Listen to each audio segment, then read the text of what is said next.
தாத்தா ம், தாத்தா, என்னப்பா பாட்டி எங்க இருக்காங்க? உள்ள படுத்துக்கிட்டு இருக்காளே? பாட்டி கிட்ட இருந்து கொத்து சாவி வாங்கி தரீங்களா? எனக்கு தேவையான டாக்குமெண்ட்ஸ் எல்லாம் உள்ள இருக்கு. என்னப்பா நீ இந்த வீட்டை பத்தி எதுவுமே தெரிஞ்சுக்காம இருக்க? என்ன தாத்தா? இந்த வீட்டோட நிர்வாகம், கொத்துச்சாவி எல்லாமே பொம்மி கைக்கு போயிடுச்சுப்பா. அதனால நீ அவளையே கேட்டு வாங்கிக்க. என்ன தாத்தா சொல்றீங்க? இதுக்கு பொம்மி கையில? இல்லப்பா சித்தார், பாட்டிக்கு உடம்பு முடியாதனால எல்லாருமா சேர்ந்து பேசித்தான் இப்படி ஒரு முடிவு எடுத்தோம். பொம்மியை கூட்டிட்டு போய் சாவி எடுத்துட்டு வர சொல்லி உனக்கு என்ன வேணுமோ கேட்டு வாங்கிக்கப்பா.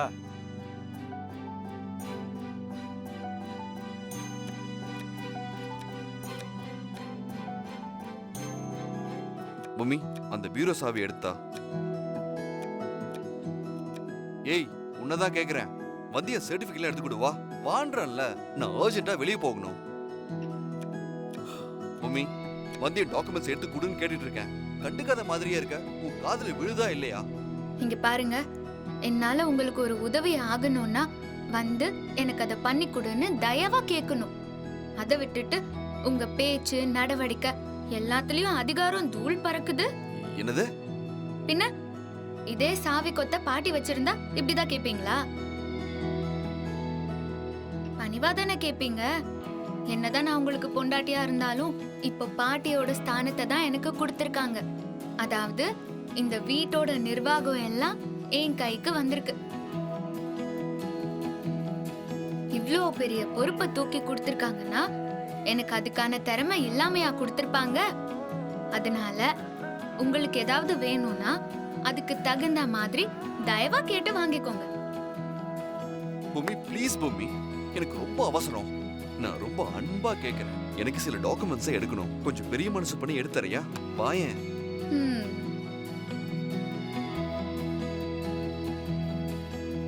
முதல்லயே இப்படி கேட்டிருந்தா உடனே எடுத்து கொடுத்திருக்க போறேன். சரி சரி, வாங்க எடுத்து தரேன்.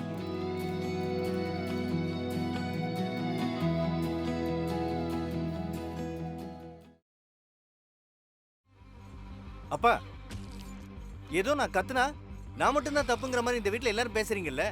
இப்போ என்ன நடந்துச்சுன்னு பாத்தீங்கல்ல. இதுக்கு தான் அன்னைக்கே சொன்னேன், இந்த பொறுப்பெல்லாம் அவகிட்ட கொடுக்காதீங்கன்னு. பத்து, ஏன்டா இப்படி பேசுற? ஒரு நாள் தப்பு நடந்துருச்சுன்னா எல்லா நாளும் அப்படி ஆகுமா? ஆமாப்பா, ஆகும், கண்டிப்பா ஆகும். இந்த குழப்பம்லாம் வேண்டாம். தயவு செஞ்சு சாவியை வாங்கி அம்மா கிட்டே கொடுங்க. இதெல்லாம் பார்த்துக்கிட்டே என்னால பொறுமையா இருக்க முடியாது.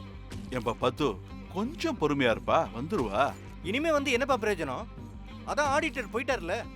அவகிட்ட நான் முகம் கொடுத்து பேசலைங்கிறதுக்காக வேணும்னே பழி வாங்கியிருக்கா. கொத்து சாவி தான் கையில இருக்கிற கெத்த காமிக்கிறதுக்காகத்தான் இத்தனையும் பண்ணிருக்கா. அவன் நினைச்சதை நடத்தி கட்டிட்டால. என்னடா பத்து இப்படி எல்லாம் பேசுற நீ? பொம்மி அப்படிப்பட்டவ இல்லப்பா. வேற எப்படிப்பட்டவ? அப்புறம் எதுக்காக இப்படி கிளம்பி போனா? அதான் பிரீத்தி சொன்னாலேடா. நடந்தது என்னன்னு தெரிஞ்சு வேணும்னு கிளம்பி போன மாதிரி பேசுற. சும்மா இருங்கப்பா.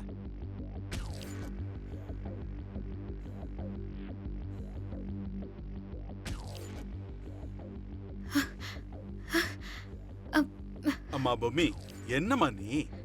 தாத்தா, கடையில அவசரமா அதிரசம் ஆர்டர் தாத்தா. அங்க வேற பாகு பதம் சரியில்லாம போய் உடனே வான்னு கூப்பிட்டுட்டாங்க. அதான் போய் சரி பண்ணிட்டு வந்தேன் தாத்தா. சாவிய வேற எடுத்துட்டு போயிட்டேன். பத்திரமா இருக்கட்டும்னு என் பர்ஸ்ல வச்சிருந்தேன். போற அவசரத்துல அதையும் கூட எடுத்துட்டு போயிட்டேன். என்ன மன்னிச்சிருங்க தாத்தா. அப்பா, இந்த கதையெல்லாம் கேட்கறதுக்கு நான் தயாரா இல்ல. இதெல்லாம் சரி வராது. ஒண்ணு இவ கடையை பார்த்துக்கிட்டோம், இல்ல வீட்டை பார்த்துக்கிட்டோம். இந்த ரெட்டை குதிரை சவாரி எல்லாம் வேண்டாம்ப்பா. டேய் பத்து, பெரிய வேலைப்பா. இதெல்லாம் அவகிட்ட கொடுக்க முடியாது. தயவு செஞ்சு அவளுக்கு சப்போர்ட் பண்ணி பேசாதீங்க. மாமா, உங்க கோவத்துல இருக்கிற நியாயம் புரியுது. ஆனா எதிர்பார்க்காம திடீர்னு இப்படி நடந்திருக்கு. நிஜமா பொம்மை வேணும்லாம் பண்ணல, அது எனக்கே தெரியும் மாமா. இல்லம்மா பிரீத்தி, இதுல இருக்கிற பிரச்சனையெல்லாம் உனக்கு புரியாது. இன்னைக்கு இது சின்ன விஷயம், அதனால ஓகே. இதே பெரிய விஷயமா இருந்துச்சுன்னா லட்சக்கணக்கில் நமக்கு தான் லாஸ் ஆகும். பத்து, சும்மா அதையே சொல்லிட்டு இருக்காதடா. இன்னைக்கு ஏதோ ஒரு தப்பு நடந்துருச்சு, இனிமே அப்படி நடக்காது. பொம்மி பொறுப்பா பார்த்துப்பா. அப்பா, நான் சொன்னதுதான். ஒண்ணு கடையோட பொறுப்பு இல்லைன்னா வீடு. ஏதாவது ஒண்ண நீங்க முடிவு பண்ணுங்க.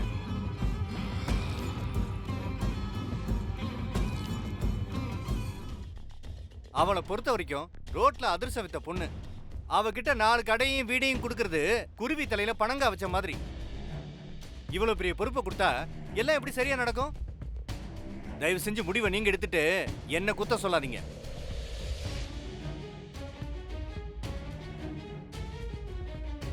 அப்பா தப்பா எடுத்துக்கலைன்னா நான் ஒரு ஐடியா சொல்லுவாப்பா. மம்மி கடையும் வீட்டையும் சேர்த்து பார்த்துக்கிறது கஷ்டம்னு எல்லாருக்கும் புரியுது. ஏன்னா நம்ம வீட்டோட பொறுப்பு ரொம்ப பெருசுப்பா. யார் யாருக்கு என்ன வேணும் எப்போ வேணும்னு தெரியாதுப்பா. தேவைகள் திடீர்னு வரலாம். அதனால தப்பா நினச்சிக்காதீங்கப்பா. பொம்மி பார்க்குற கடையை எங்க மாப்பிள்ளை ஆதித்யா பார்க்குற மாதிரி ஏற்பாடு பண்ணா நல்லா இருக்கும்பா.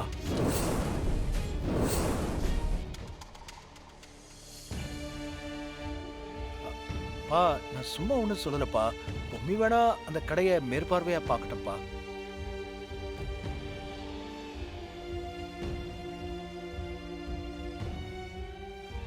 மாப்பிள்ளை கடை ஆரம்பிக்கிற ஐடியால அது இதுன்னு எதுவும் முயற்சி பண்ணாரு. அதுல நிறைய சுணக்கம். பொம்மி நான் சொல்றதுல உனக்கு எதுவும் வருத்தம் இல்லையே?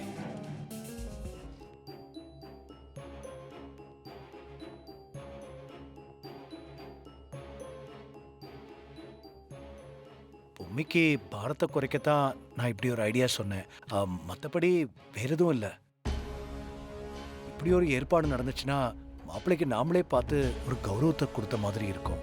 ரம்யா கல்யாணத்தினால அவங்க வீட்டில் நடந்த பிரச்சனைகள் சரியாகும்பா.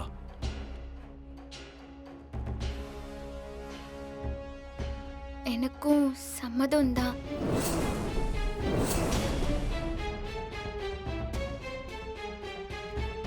தாத்தா தான் பதில் சொல்லணும்.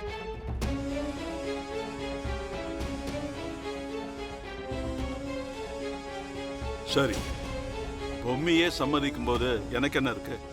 அப்படியே பண்ணிடலாம் சின்னம்மா. மாப்பிள்ள இங்க வாங்க.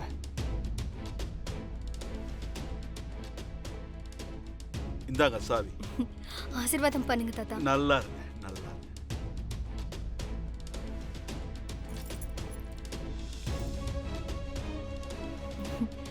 தேங்க்ஸ் அண்ணி. தேங்க்ஸ்.